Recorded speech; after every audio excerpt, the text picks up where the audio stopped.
میرے بھائی بہن مجھے دیکھ نہیں سکتے، مجھے ملاقات کرنے کی بھی اجازت نہیں دی جاتی۔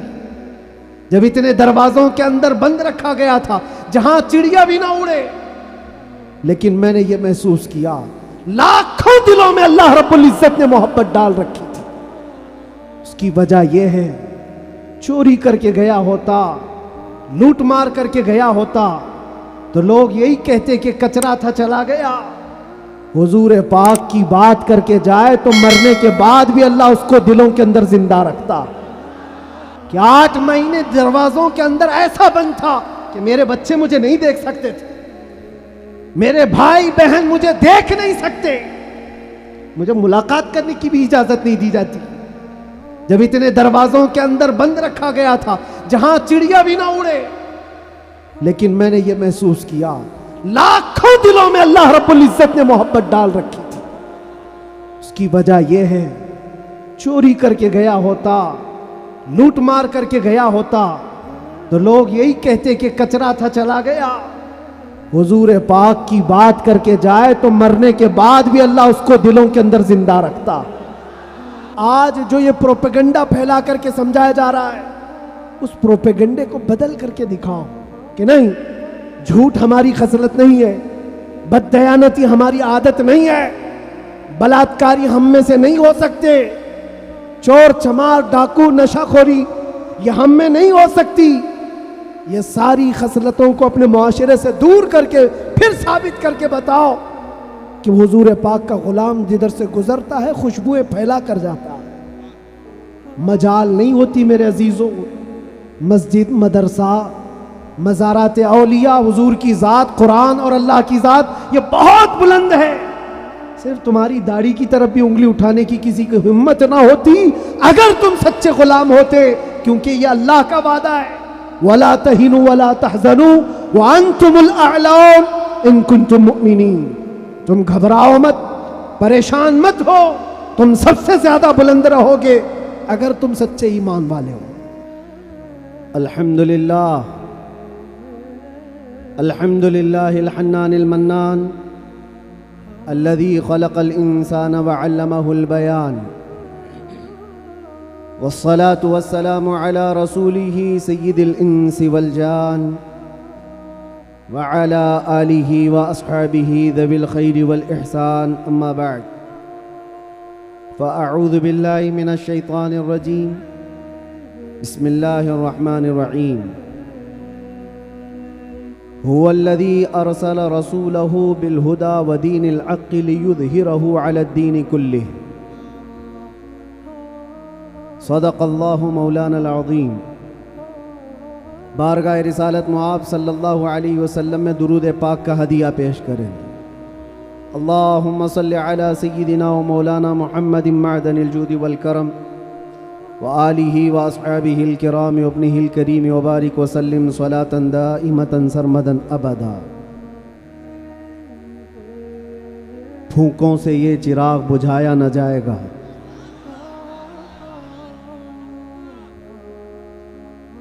میرے عزیزو، یہاں سے ہم اپنی گفتگو کا آغاز کرتے ہیں۔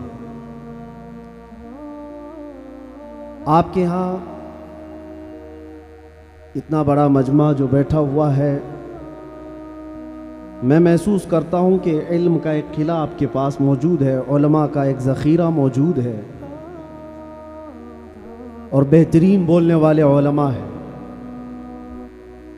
ناظم اجلاس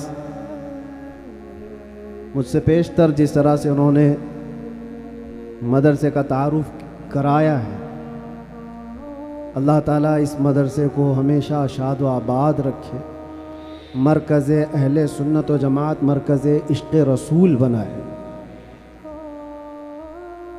ہماری یہاں پر اتنے لمبے سفر کر کے آنے کی ضرورت نہیں ہوتی، اور میں یہ جانتا ہوں کہ لوگ سننا کم اور دیکھنا زیادہ چاہتے ہیں، اور اس کی وجہ بھی ہے کہ دنیا اپنے اپنے حساب کے مجرے کرنے والے سیلیبریٹیز کو دیکھتی ہے، تو یہ امت محمدیہ ہے، نبی کے قیدی کو دیکھنا چاہتی ہے۔ ظاہر سی بات ہے جیل سے چھوٹنے کے بعد آدمی چہرہ چھپا کے گھومتا ہے، ہوتا ایسی ہی ہے، جیل کاٹ کے آیا ہے، سزا کاٹ کے آیا ہے، لوگ اس کو دیکھ کر کے تانے مار رہے ہوتے ہیں اور وہ منہ چھپا کر گھوم رہا ہوتا ہے، لیکن یہ قانون ہر جگہ فٹ نہیں ہوتا۔ وہ اور ہوتے ہیں جو چہرہ چھپا کے گھومتے ہیں، جو نبی کے نام پر جاتے ہیں، وہ یہاں بھی چہرہ اٹھا کے جیتے ہیں، اور انشاءاللہ قیامت کے دن بھی چہرہ ان کا سرخرو رہے گا۔ اس لیے کہ اقبال نے بہت اچھی بات کہی، آبرو ما زنا میں مصطفیٰ است، ہم سب کی عزت و آبرو مصطفیٰ کے نام سے وابستہ ہے۔ اور اللہ کریم قرآن عظیم میں ارشاد فرماتا ہے وَلِلَّهِ الْعِزَّةُ وَلِرَسُولِهِ وَلِلْمُؤْمِنِينَ، عزت اللہ کی ہے، رسول کی ہے اور مومنین کے لیے ہے۔ ہم نے دیکھا ہے میرے عزیزو، جن لوگوں کو آج سیلیبریٹی کہا جاتا ہے یا پاورفل شخصیت کہا جاتا ہے، سیاست میں آنے کی وجہ سے یا پھر گلیمر کی دنیا میں آنے کی وجہ سے، ٹیلی ویژن کے اوپر آنے کی وجہ سے، ان کے حالات ایسے ہیں کہ جب تک جوانی ہے ان کی چاندنی ہے، اور جب تک ان کا شباب ہے وہ چمک رہے ہیں، جہاں چہرے پہ جھریاں پڑ گئی نیا ہیرو آ جائے گا۔ دنیا ایک نیا ہیرو اپنا ڈھونڈ لیتی ہے، اور یہ دنیاوی حسن و جمال پر اترانے والوں کی زیادہ لائف نہیں ہوتی، وہ برقرار نہیں رہ سکتے، نہ ہی سیاست کی کرسی پر بیٹھ کر کے اقتدار جمانے والے۔ ہم نے ان کو بھی دیکھا ہے، نئی پارٹی آئی اور بوڑھے کو سائیڈ میں لگا دیا گیا، اب بوڑھوں کو کوئی پوچھتا بھی نہیں ہے، 40 سال بیچارے خدمت کرتے رہے اور آج ریٹائرمنٹ کی کربناک زندگی گزارنے پر مجبور ہو گئے۔ لیکن یہ مصطفیٰ کی غلامی کی دنیا الگ ہے۔ یہاں حضور پاک صلی اللہ تعالیٰ علیہ وسلم کا غلام ایک عالم دین جتنا بوڑھا ہوتا جاتا ہے اتنی عزت اس کی بڑھتی چلی جاتی۔ یہاں بوڑھوں کی عزت کم نہیں ہوتی، بلکہ اس کو بوڑھا کہاں کہتے ہیں؟ جوان بیٹھے ہوتے ہیں لیکن بوڑھے عالم دین کو فیصل بنا کر بٹھاتے ہیں۔ جو زیادہ عمر والا ہو گیا، وہ تجربے والا زیادہ ہو گیا، اس کی عزت بڑھتی چلی گئی، اس لیے کہ یہ عزت پاؤڈر لالی کی عزت نہیں ہے، یہ میرے مصطفیٰ کے قدموں سے حاصل کی ہوئی عزت ہے۔ ہم نے دیکھا ہے مرشد گرامی حضور تاج الشریعہ بدر الطریقہ کو، عمر 75 سال کی ہو گئی، بڑھاپا تھا، لیکن ایک جگہ انہیں بٹھا دیا جائے اور لاکھوں کو ایک طرف، دنیا لاکھوں کو دیکھنا چھوڑ دے گی، اس ایک مرد قلندر پر دیکھتی رہ جائے۔ کیا یہ حقیقت نہیں؟ ان کو دیکھی ہوئی آنکھیں موجود ہوں گی۔ وہ حسن و جمال نبی پاک صلی اللہ تعالیٰ علیہ وسلم کی غلامی سے حاصل کیا ہوا حسن و جمال ہے۔ اسی لیے میرے عزیزوں یاد رکھو، اسی بات پر میں کہتا ہوں، آبرو ما زنا میں مصطفیٰ است، ہم سب کی عزت و آبرو مصطفیٰ کے نام سے ہے۔ ہرچے دری دنیا باد مصطفیٰ است، جو کچھ اس دنیا میں ہمارے پاس ہے وہ نبی کے بعد ہے۔ جو بھی رشتہ ناتا ہے، جو بھی تعلق ہے، وہ سب حضور پاک کے بعد ہے۔ نبی سے ہو جو بیگانہ اسے دل سے جدا کر دے، پدر مادر برادر جان و مال ان پر فدا کر دے۔ یہ ایمان کا تقاضا ہے، اور ایمان اسی کا نام ہے۔ اور اعلیٰ حضرت امام اہل سنت فاضل بریلوی کیا فرماتے ہیں؟ ایمان کسے کہتے ہیں؟ اس کی دو چند مثالیں آپ کے سامنے رکھتا ہوں، اور جب یہ ایمان آ جائے تو میرے عزیزوں، یہ جو آندھیاں چل رہی، یہ جو طوفان آئے ہوئے ہیں، یہ رخ موڑ لیں گے۔ اس لیے کہ سنا ہے قدسیوں سے میں نے کہ وہ شیر پھر ہوشیار ہوگا۔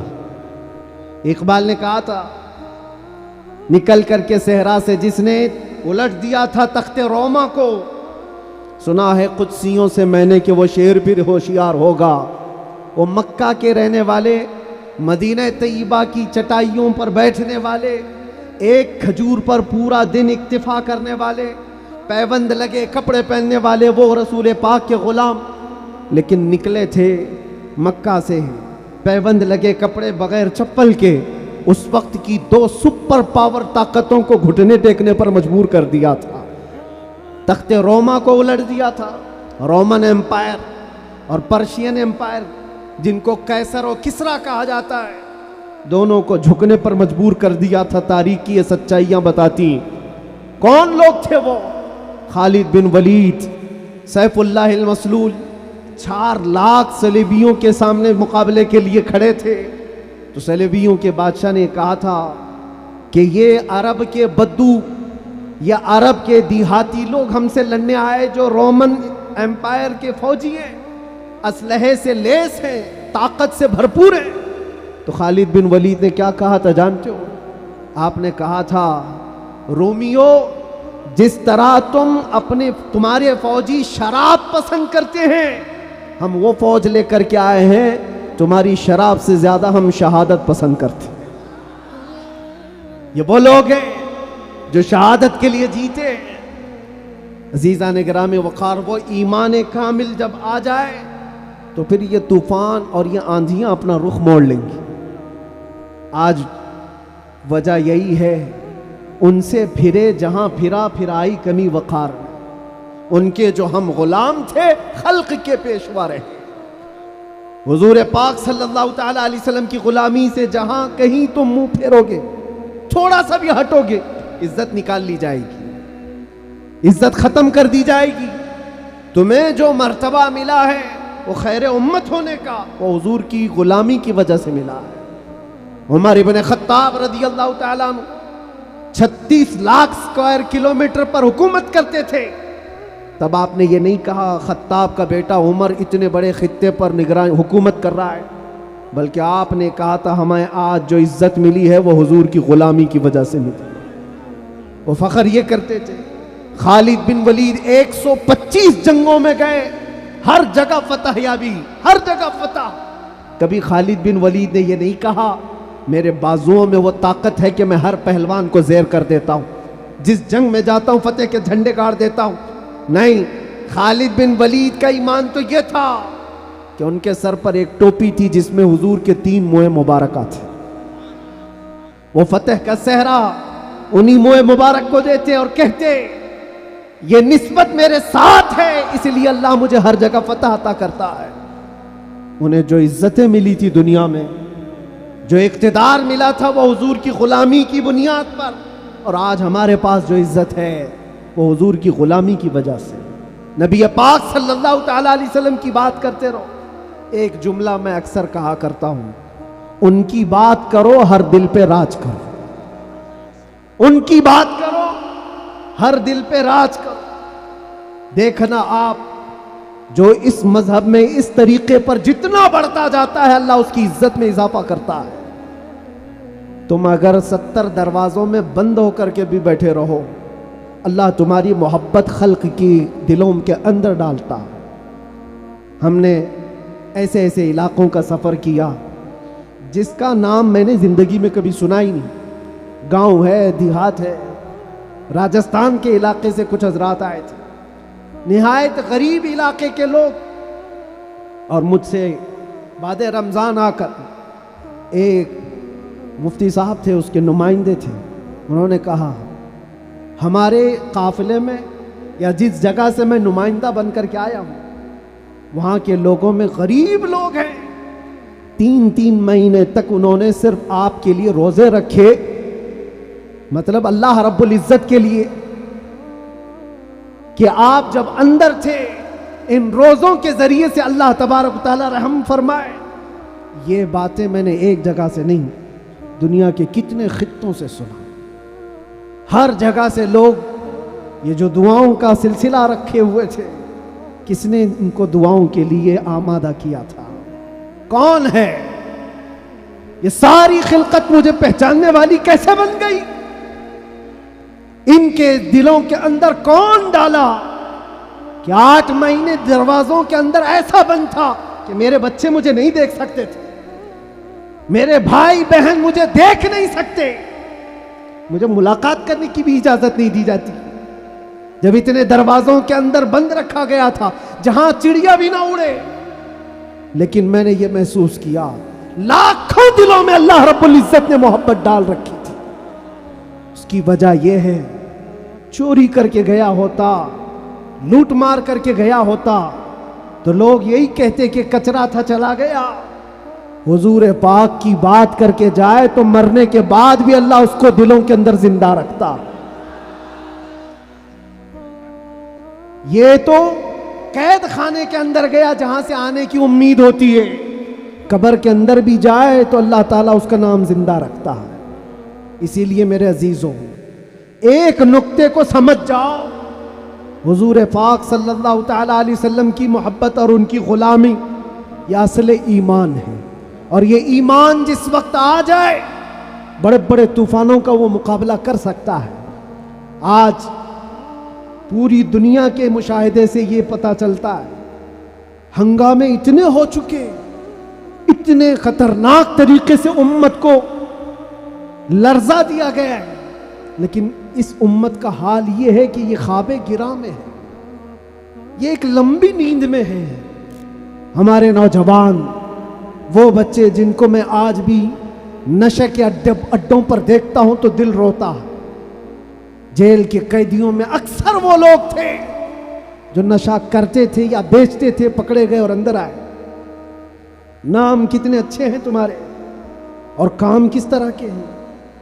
کئی لوگوں نے توبہ کیا، لیکن وہ ایک جیل کی بات نہیں، یہاں تقریباً 10 جیلوں میں یہی حال ہے۔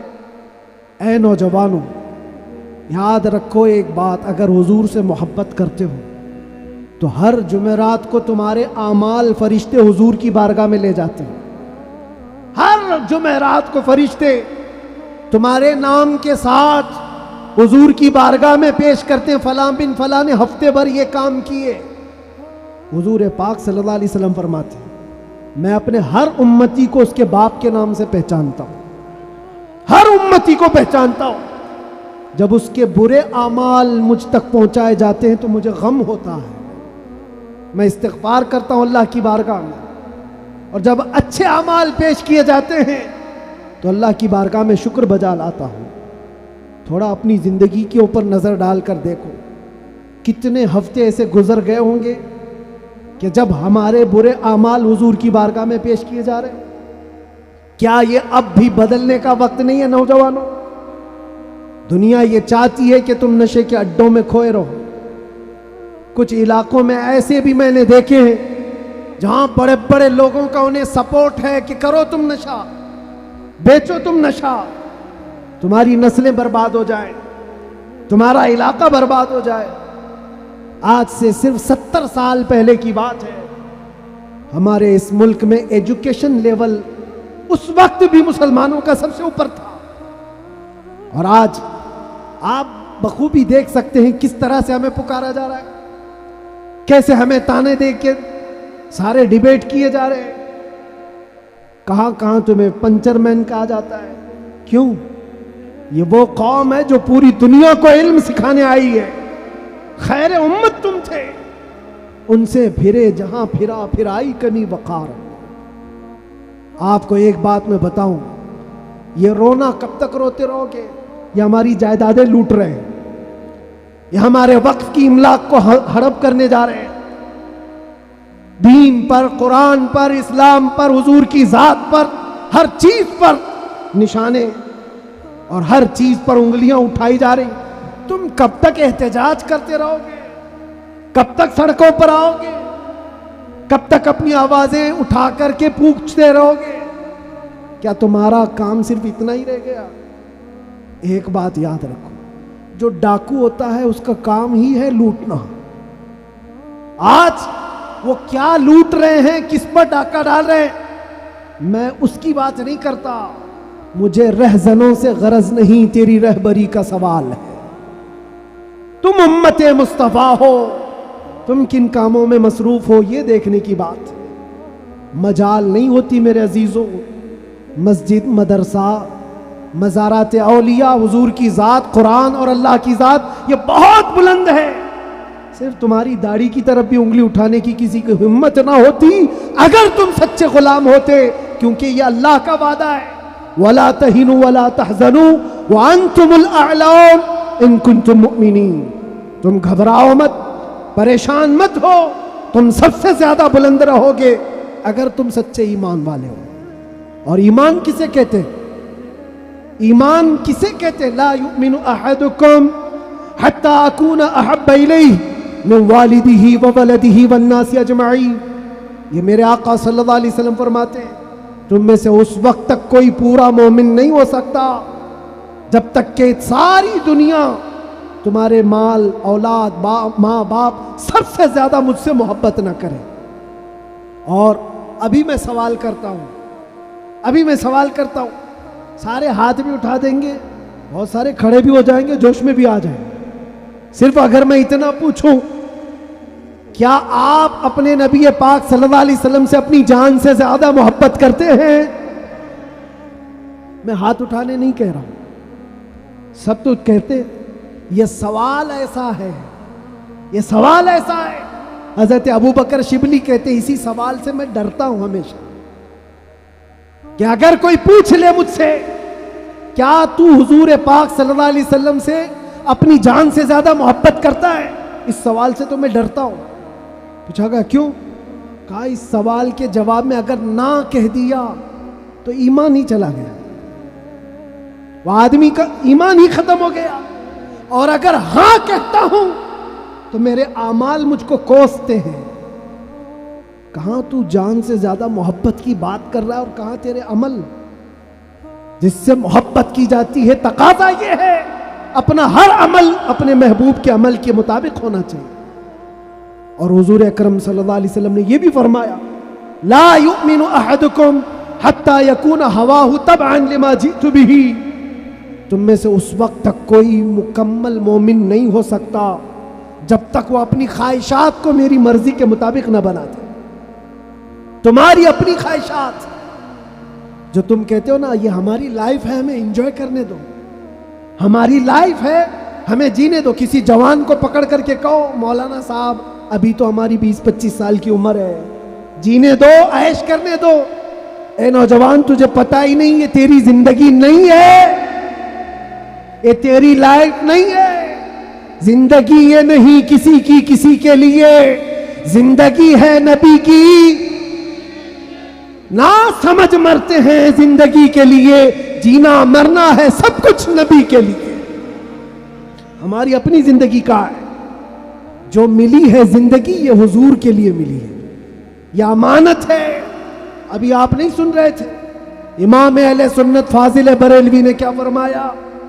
جب بندہ اس مقام کو پہنچ جاتا ہے کہ اپنا سب کچھ حضور کے لیے قربان کرتا ہے اور پورا مومن بنتا ہے، تب جا کر کے وہ کہتا ہے یا رسول اللہ دہن میں زبان تمہارے لیے، بدن میں ہے جان تمہارے لیے، ہم آئے یہاں اور اٹھے بھی وہاں۔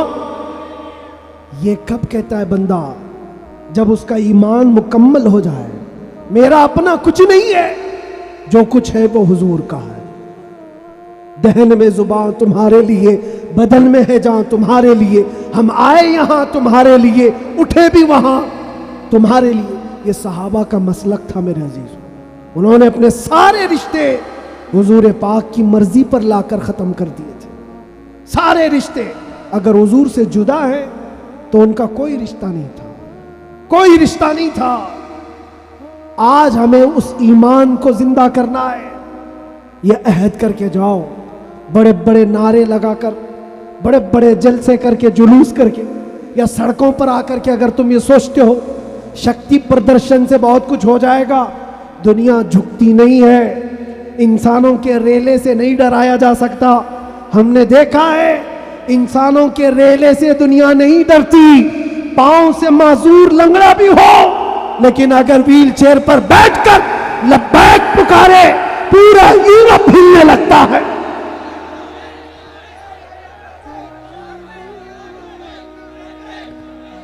دنیا یہ سیلاب سے نہیں ڈر رہی، دنیا کو اگر خوف ہے تو صرف اس ایمان سے جو عمر ابن خطاب کا تھا، اس ایمان سے ڈر ہے جو خالد بن ولید کے اندر تھا۔ اسی لیے انگریز آج سے 100 سال پہلے کیا کہہ کر کے گئے تھے پتہ ہے؟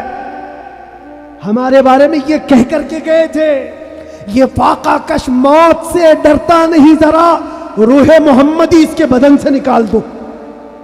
وہ یہ کہتے تھے روح محمدی اس کے بدن سے نکال دو. ڈر اسی بات سے ہے، ڈر اسی بات سے ہے. جہاں روح محمدی آ گئی، دنیا کو پتا ہے یہ سویا ہوا شیر جاگ گیا تو بہتوں کی نیند حرام کر دے گا. جتنے کتے ہیں سب بل میں چلے جائیں. حقیقت ہے، جتنے کتے ہیں سب بل میں چلے جائیں. اور مجھے لوگ یہ کہتے ہیں، مجھے کہتے ہیں کہ ڈر لگتا ہے، پھر آپ کتا کہہ رہے ہیں. میرے عزیزوں، ہم ہندوستان میں رہتے ہیں، ہماری ہر گلی کوچے میں کتا ہوتا ہی ہے.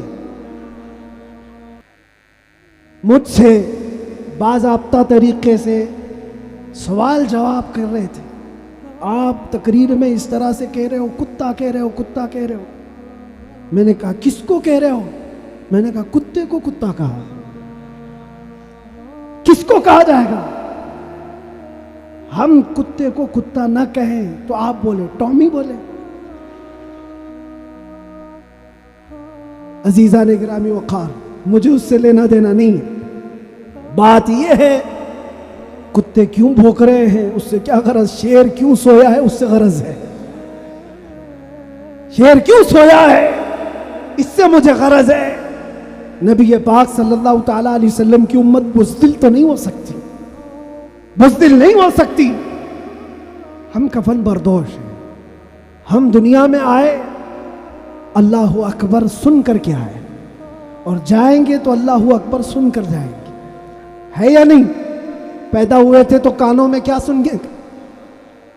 کسی مولوی صاحب نے اذان دی تھی کہ نہیں دی تھی؟ اللہ اکبر کہا تھا کہ نہیں کہا تھا؟ ارے جس دن پیدا ہوئے تھے اسی دن کہا تھا. کیوں کہا تھا؟ یہ تجھے پتا چلے اللہ اکبر کا مطلب اللہ سب سے بڑا ہے، باقی کوئی بڑا نہیں ہے. دوسرے سے ڈرنے کی ضرورت نہیں، اللہ سب سے بڑا ہے. اور جب مرو گے تو امام صاحب جنازے پہ کھڑے ہو کر کے کیا کہیں گے؟ نماز کے لیے رکعت باندھیں گے کہ نہیں؟ اللہ اکبر. جاتے ہوئے بھی ہمارا یہ قانون ہے کہ وہ اللہ کو سب سے بڑا مان کر کے جا رہا ہے. تو پھر یہ بیچ کی زندگی میں ایرے غیرے نتھو کھیرے سے ڈر کیوں؟ زیادہ سے زیادہ یہاں یہ ہوگا جو ہمارے ساتھ ہوا ہے. میاں یہ تو چند دنوں کی بات تھی. صحابہ اکرام میں وہ لوگ ہیں جو 16 سال تک قید کی سزائیں کاٹے ہیں. حضور پاک صلی اللہ علیہ وسلم کے زمانے میں 16 سال تک قید رکھا گیا. وہ بھی آج مثالیں بہت ہیں، موجود ہیں. آزمائش کا دور، اگر اللہ نے ہماری زندگی میں یہ لکھا ہے تو وہ قبول کرو. اور یہاں آئے ہیں مرنے کے لیے، موت تو آنی ہے سب کی، لیکن ایک مومن موت سے ڈرتا نہیں. کیوں؟ موت اس کے لیے حادثہ ہے جس کا یہ سوچنا ہے کہ مرنے کے بعد جلنا ہے، مرنے کے بعد پھر پتہ نہیں کس شکل میں پیدا ہونا ہے. کتا پیدا ہونا ہے، بلی پیدا ہونا ہے، چوہا پیدا ہونا ہے، سانپ پیدا ہونا ہے. ڈر ہے. مومن موت سے ڈرتا نہیں، اس لیے کہ مومن کا یہ عقیدہ ادھر آنکھ بند ہوگی ادھر دیدار مصطفیٰ ہوگا. اور قبر میں بھی جائے تو کیا خوب کہا ہے ایک عاشق رسول نے، کیا خوب کہا ہے. جب منکر نکیر آ کر اسے اٹھائیں گے سوال جواب دینے کے لیے، عاشق مصطفیٰ جو قبر میں گیا وہ کیا کہتا ہے؟ اب تو پائے ناز سے اے فرشتوں کیوں اٹھوں، ارے مر کے پہنچا ہوں یہاں اس دل ربا کے واسطے. جس کے لیے مرا تھا وہ بھی تو وہاں ہوں گے. بس میرے عزیزوں، گفتگو کو سمیٹتے ہوئے میں صرف اتنی بات کہوں گا، ان کے جو ہم غلام تھے، خلق کے پیشوا رہے، ان سے پھرے، جہاں پھرائی کمی وقار میں. تمہیں اللہ قرآن میں فرماتا ہے تم باعزت رہو گے، بلند رہو گے، کامیاب رہو گے. شرط یہ ہے کہ ہمیشہ ایمان کے ساتھ رہو، ایمان کے ساتھ رہو. اور ایمان کون سا ہے؟ مسجد میں تم سچے ہو گئے، بازار میں جھوٹے ہو گئے، یہ ایمان کا تقاضا نہیں ہے۔ تم تجارت پر بیٹھے ہو، لوگوں کو دھوکہ دے رہے ہو یا پھر چیٹنگ کر رہے ہو، یہ ایمان کا تقاضا نہیں۔ ایک صحابی رسول ہیں حضرت نعمان، ایک ملک گئے، وہ بادشاہ عیسائی تھا۔ جب اسے خبر ملی کہ عرب کے محمد صلی اللہ علیہ وسلم کا ایک سفیر آیا ہوا ہے، ایمبیسیڈر آیا ہے، تو اس بادشاہ نے ریشم کا قالین بچھایا اور سونے کی کلائی کی ہوئی کرسی رکھا ان کے استقبال کے لیے۔ لیکن جب وہ آئے، صحابی رسول حضرت نعمان، اپنی تلوار سے انہوں نے وہ قالین کو ہٹا دی، جو ریشم کا قالین بچھا ہوا تھا ہٹا دیا، کہا میں زمین پر چل کر جاؤں۔ پھر جب کرسی دیکھی سونے کی ہے، ہٹا دیا، کہا میں عام کرسی پر بیٹھوں گا۔ بادشاہ نے کہا اتنا ایٹیٹیوڈ ہے، ہم نے آپ کے عزت کے لیے سب کیا تھا، ہم بہت عزت کرتے ہیں آپ کی، محمد صلی اللہ علیہ وسلم کے آپ سفیر بن کر کے آئے۔ اس صحابی نے کیا جواب دیا؟ کہا میں جس نبی کا ماننے والا ہوں اس نبی نے فرمایا مرد کے لیے ریشم کا استعمال حرام ہے، مرد کے لیے سونے کا استعمال حرام ہے، میں حرام چیز کا استعمال نہیں کر سکتا۔ وہ کہاں تھے؟ دوسرے ملک میں تھے۔ حضور کہاں ہیں؟ مدینے میں۔ بادشاہ نے کہا آپ تو بہت دور ہیں، وہ نبی کے ملک سے کافی دور ہے، یہاں اگر آپ استعمال کر بھی لیں تو کیا خبر؟ اس صحابی نے جلال میں کہا میرا ایمان یہ ہے میں جس خطے میں بھی رہوں گا میرے نبی کا غلام بن کر رہوں گا، دھوکہ نہیں دے سکتا اپنے نبی کو کہ یہاں پر حضور کا غلام ہوں اور کسی جگہ غلام نہیں ہے۔ آپ سب کی بھی زندگی ایسی ہو کہ دنیا تمہیں کسی بھی جگہ دیکھے تو پہچان لے کہ حضور کا غلام ہے، سچ بولتا ہے، دھوکہ نہیں دیتا، جھوٹ نہیں بولتا۔ یہ تمہاری خصلتیں ہونی چاہیے، تمہاری عادتیں ہونی چاہیے۔ آج اگر کوئی یہ پوچھے نشہ کہاں ملتا ہے تو تمہارے محلے کی طرف کوئی اشارہ نہ کرے، کوئی تمہارے محلے کی طرف نہ آئے۔ سب کی یہ ذمہ داری ہے، ہر نوجوان کی، کہ جانتے ہو حضور فرماتے ہیں تمہارے تلوے میں کانٹا بھی چبھے تو اس کے درد کا مجھے احساس ہوتا۔ وہ نبی، اور تم اگر نشہ کر کر کے اپنے آپ کو تباہ کر لو گے، اپنے آپ کو برباد کر لو گے، تو اس رسول کو بھی آپ ٹھیس پہنچا رہے ہو، حضور پاک صلی اللہ تعالی علیہ وسلم کو تکلیف پہنچا رہے ہو۔